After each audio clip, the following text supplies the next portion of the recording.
Hey everybody, Espira, and we're jumping back into another Shadowverse Evolve gameplay video. This time we're going to be taking Forestcraft and facing off against Havencraft, which should lend itself to be a very interesting matchup. One that's a little bit tougher for Forestcraft, but something I think will be very interesting in terms of trying to see how we're able to go in versus a more controlling matchup. And would you believe this is actually the second time we're recording this, because Lord knows I don't know how to not delete files like they're not supposed to. But of course, I'm not here by myself. I am joined by my wonderful co-host this time around, Cosmic. Cos.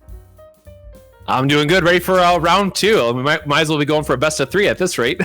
So we are playing the Amulet Control for Haven. It is something that's more unique to this craft in particular. Other crafts do have amulets, which is just like, you know, an enchantment style of thing that stays in play and you get value off of it, but Havencraft is really known for it. So we have a bunch of amulets that are going to give us value. We play a key card called Holy Sentinel, which is going to allow us to get Holy Tigers into play. A lot of holy things you can tell by Haven and all this good stuff, and try to get value that way. So ultimately at the top end, we do have things like Skull Flame, which pops more amulets and deals more damage. So it is just amulets, the deck that we're going to be running today. And on our end, like I was saying, Forestcraft is very much leaned towards playing fairy tokens and kind of getting combo off of playing lots of cards. Storm is a mechanic in MTG that would line up very similarly to what we're trying to do here. So we will try to storm off, get our combo off, be able to maybe get an OTK with a little Rhino Roach. So we'll see if we're able to get there. But with that said, let's just jump right into the game. Well, I got a very solid do nothing hand for the first few turns, so let's see where this goes. Well, do nothing works better for you than it does for me if I'm not doing anything. I go up to ones and pass. Go ahead.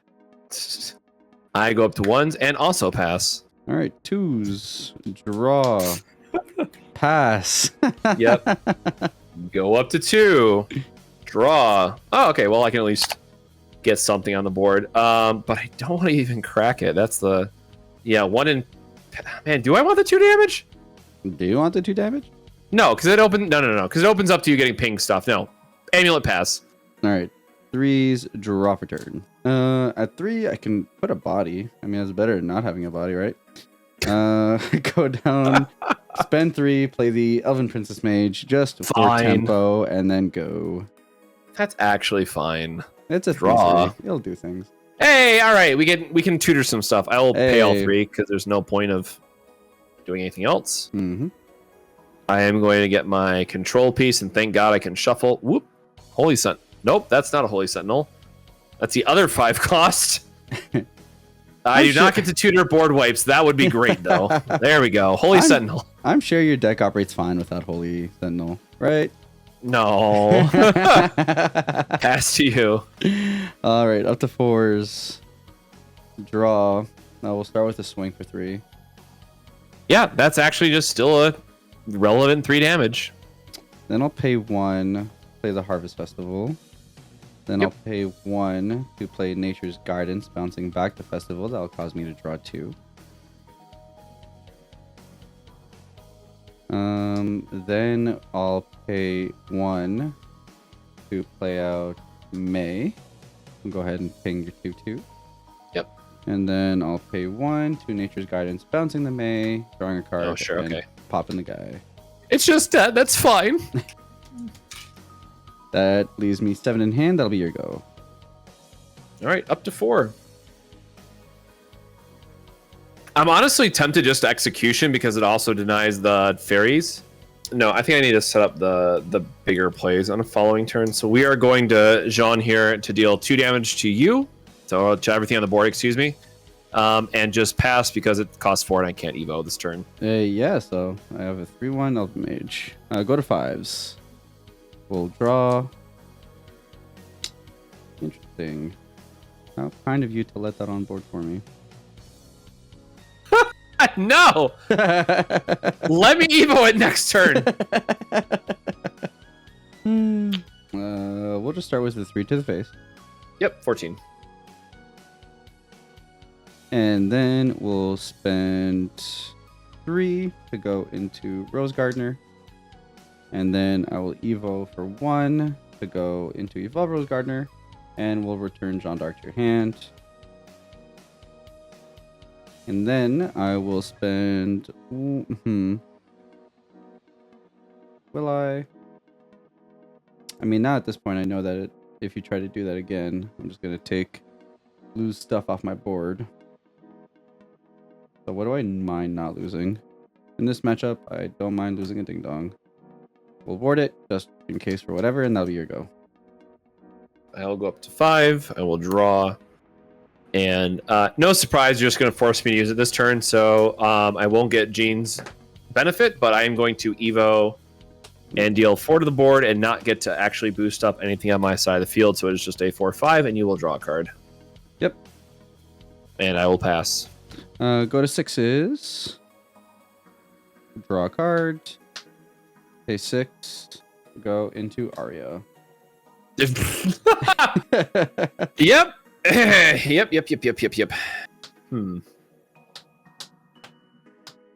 I'm sure you have another board wipe in hand. And that'll be your go, and I'll choose to not ward. Yep. Smart choice. Draw. How do I want to do this? Because then I lose out on the Holy Sentinel play. Ooh. Yeah, we are going to pay 1 and sacrifice this to get a Falcon. And then we're going to pay 5 and 1 Evo point to do Jean again. Mm-hmm. So this one's interesting because now her effect is relevant, that it's going to boost my other characters. So 2/4, and then this will be a 4/7, I guess. Good lord. She's Pretty thick. big. You do be chonky. Wherever 7's at. I am going to play a amulet and sacrifice Hair of Illusion, which is going to tap down Arya by sacrificing it. I'll run my or I guess she's what, a 5. She is a 5/5, 5, right? So I go down to 2. That's. I'm probably supposed to just give up the Falcon here and do the safer play. So I'll give the Falcon to kill it. Off she goes. And then I will hit you for 4. Yep, I'll take 4. And pass to you. All right, 7s draw. My lord. How do I go about this? Okay. I'll pay 1 to play out Harvest Festival. Then I'll actually just pay another 1 to crack it. Gain a life. Draw a card. Yep. Interesting. Pay 1 for our Harvest Festival. How big is that, Jean Dark? A 4/7 you were saying? 4/5. 4/5. 4/5 and 4/7 for the other one. Yeah, 4/5, 4/7. Yeah, I'm gonna pay 1 to Nature's Guidance, bouncing it back to my hand. Yep. And drawing 2. Pay 1 for Nature's Guidance. I'll pay 1 to crack it. Heal, draw a card. Heal another one. Man, all the card filtering. Let's go. All the card filtering. 1, 5, 7, 9. 9 cards in hand. It's kind of yikes. And then I guess I'll just pay 1 to play Harvest Festival once more. And then that'll be your go. But I did 1, 2, 3, 4, 5, 6, 7, 8. I'll go down 1, so I'll get rid of Fairy Circle. All right. Swing for 4. Take the 4. Swing for 4 again. Take the 4. Go down 10. We are going to pay 6 for a Curate, which is going to heal us 5, and we draw a card. Mm-hmm. And with my last point, I am going to use a Pinion Prayer and say pass back to you. All right. Up to 8 we go. Draw. So we'll pay 1 for Elf Child, and we'll ping your 5/5 that's standing. Then I'll pay 2 for each elf. We'll bounce back the child. Ping back the 5/5. And then she'll gain +1/+1.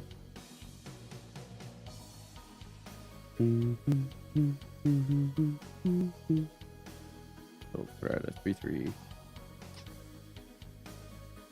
Then we'll pay 1. Go with Elf Child. Paying the standard. I'll pay 1 Evo.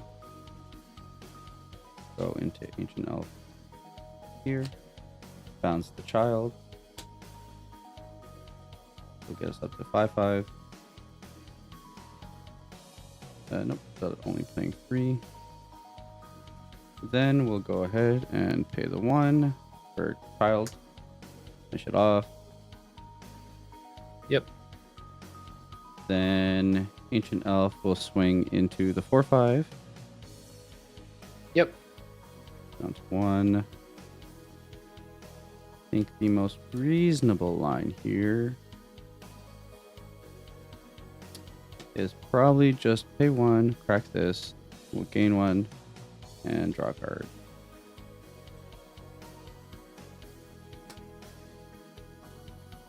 And yeah, that'll be your go. All right, we will go up to 8 and start our turn. Felt like I had to work really hard for that. Yeah. You did. You absolutely did. And we are gonna just Skull Flame and look at top 4. And well, this is the unfortunate truth. Sometimes you just whiff on no amulets. How many amulets in your deck again? Too many. Too damn many.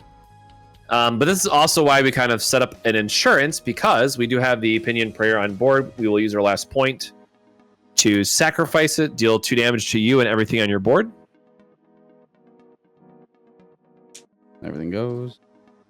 And then I will swing for 4. I'll take 4, go to 5. And then swing for 2 because it has Storm. And down to 3 I go. And back to you.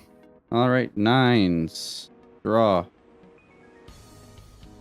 I'm grouchy. We'll pay 2. We'll go into Archer, and then I'll pay 1. Go into Evolved Archer. Go ahead and pay 1 for Child. So Child and Archer will ping to get rid of the Eagle. And then the additional ping from Archer will be on the 6/6. The problem here being that I'm going to run out of board space before I'm able to do everything I want to do, because I don't have any bouncers left in my hand. Kind of an issue. I'll pay 1, play a fairy. Pings will happen. I'll pay 1, play a fairy. Pings will happen. I mean, it does do something. I play 2, play a roach. I mean, Roach clears the board here. No, it doesn't, because I can't evo him. Oh, right. You already used your evo. He still has Rush, though, right? Yeah, so I'm 1 damage short, basically, because he's going to gain enough for me to be able to swing in and deal with your Jeanne d'Arc. Oh, yeah, I see what you're saying. So he needs... Sorry, this is evo that does the ping as well. Yep. And then, basically, I can spend the 1 to get out the last fairy token, which will do the last little bit of pingage, but the rest of my hand doesn't do anything with that, so... No, fortunately, it's going to be a pat. Oh, you know what? I'm going to deal damage. Actually, no, she wasn't even on board. Was she on board? Yeah, she was. No, I played her. Yep, pass. All right, we will draw. And because I'm so upset that last one missed, we're going to try to go for the fancy finish. Okay, so for double Skull Flame. 1, 2, 3, 4. We are going to hit a Hair of Illusion, sacrifice the rest of this, pop Hair of Illusion, deal 4 damage to everything and your face. Yep. Wow! And that's why we call him Skill Flame. Yeah, that's 2 of them gets really nasty really quickly, turns out. But yeah, so at this point, this would have been 3 games we would have played out, of which you had taken 2 and I had taken 1. This is definitely a matchup that's a little bit harder on the Forest side. This game kind of showing off that, like, if I can't get on board quick enough, which unfortunately my hand was a little bit slow, also, especially if I'm leaning more on like these smaller bodies, it's much more easier for you to clear them out. And especially if you get big bodies, like, turns out here the biggest thing I would say was definitely the Jeanne d'Arc, being able to buff up the other Jeanne d'Arc, because then it's like at a stat line where I actually need to combine some set of like so many plays to be able to ping away that damage. So the removal in this deck, as far as Forestcraft is concerned, is good, but it's very good early game so that you can hopefully go for your combo finish. Obviously here, the combo finish kind of being that you set up your EX area here with Arya, and then you go into Rose Garden. You can go and get out some value by gaining your play points afterwards if you want to play these out once they become Thorn Bursts. But if not, you can hold them there actually so that the turn afterwards you can go into a roach play, which was kind of what I was trying to line up for the whole time, where you play these out, you play 3 of them, 4 if you're at 10, and then you can play out the roach and swing in for the final little bit of damage you would need, which kind of brings together the Roach OTK, which you can do. It's a little bit tough against control decks, right? If Kaz is holding up like execution or anything like that in hand, a little bit tough to kind of get there with that. But generally, big bodies that we didn't see this game specifically that have been a bunch of work, or things like Robin Hood, big chunky bodies that can kind of contest the big chunky bodies that Kaz is putting on his board himself, which would have definitely changed the tempo of this matchup. Yeah, and really, as he was just saying, like Haven has a lot of good answers and different lines you can take within the stack. Jean and Skullflame kind of fill a similar role in that, well, at least Jean comes down a lot earlier, but because Forest, unless they have like their Arya or Rose Queen, it does have a lot of weaker units. So Jean just being able to hit for 4 off the Evo is really relevant, and then Skullflame helps get you that little bit of burst damage at the top end. But then really Holy Sentinel, I know it's come up in 2 of the 3 games at least so far, but a 4/4 is just a decent stat line where they have to commit extra plays to it, that unless they have Robin Hood, which is a nightmare for us, unless they have Robin Hood, like your Tiger value engine can just get you there over the course of several turns. But, really the MVP is just being like the AoE damage that Haven has a lot of access to. Yeah, 100%. It's always going to be tough for board-centric decks to be able to kind of deal with that. And you just kind of figure, again, just play bodies, try not to overextend, and just know that your stuff will get answered. Not praying that it doesn't. If it doesn't, that's all the better for you to get that advantage. But hopefully put enough on the board to be able to threaten and want to force them to use their board clears, and then just have enough gas to be able to push beyond that. Will be kind of the biggest thing I'd recommend as a Forestcraft player. But with that said, guys, that was the game. Once again, huge shout outs to Kaz for helping me out here re-recording these matches. If you guys want to catch more matches, definitely go check out Cosmic Plays over there for more Shadowverse content. With that said, we'll catch you guys on the next one.